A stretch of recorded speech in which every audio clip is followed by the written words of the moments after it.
Bienvenido a Numi. En esta presentación vamos a ver cómo se forman oraciones negativas en inglés. Esta presentación forma parte de la pastilla sobre el verbo to do. Puedes encontrar la pastilla completa en la página web numi.com.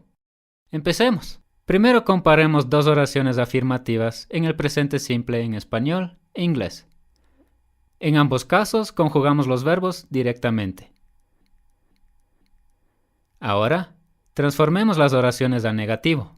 En español, conjugamos el verbo directamente, añadimos la negación y listo. Pero en inglés el asunto es un poco más complicado.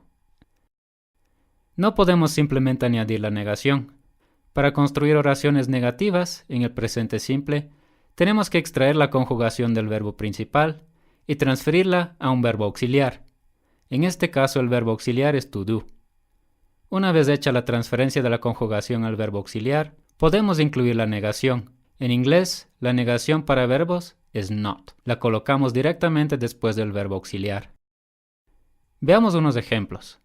En el ejemplo, they play football, la conjugación del verbo es la forma base. Incluimos el verbo to do como auxiliar. Transferimos la conjugación del verbo principal, o sea, la forma base, al auxiliar. Finalmente incluimos la negación. El siguiente ejemplo está en el pasado simple. Sacamos la conjugación del verbo principal. En este caso, la conjugación es pasada. Incluimos el verbo auxiliar y le pasamos la conjugación original. Y otra vez, para terminar, incluimos la palabra not. También podemos usar el verbo to do como verbo principal. La negación se construye de la misma manera. Sacamos la conjugación del verbo principal. Otra vez, la conjugación es pasada. Incluimos el verbo auxiliar to do y le pasamos la conjugación original. Y para finalizar, introducimos la palabra not. Ahora, ¿qué significado tiene el verbo auxiliar en estos casos? En todos los ejemplos tenemos la misma estructura.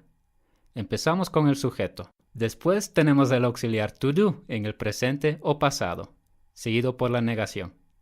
De ahí tenemos el verbo principal y un objeto.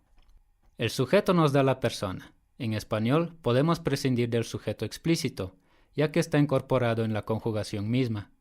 En inglés estamos obligados a mencionar el sujeto explícitamente, ya que el verbo no nos indica. El verbo auxiliar nos indica tiempo, aspecto, modo y voz. No tiene significado semántico. El verbo to do, como auxiliar, es un indicador gramático. Nos da información sobre la conjugación que originalmente estaba en el verbo principal.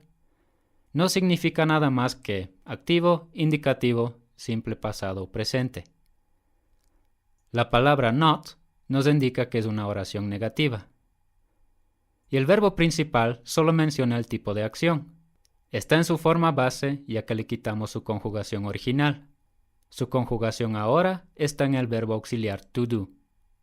Y para terminar, tenemos el objeto. No todos los verbos necesitan un objeto, pero los objetos nos dan más información sobre el qué, cuándo, cómo o dónde, por ejemplo. Y esto es todo. Así es como se construyen oraciones negativas en inglés. Espero que hayas aprendido algo nuevo y que el asunto haya quedado más claro. Gracias por tu visita a Numi y hasta la próxima.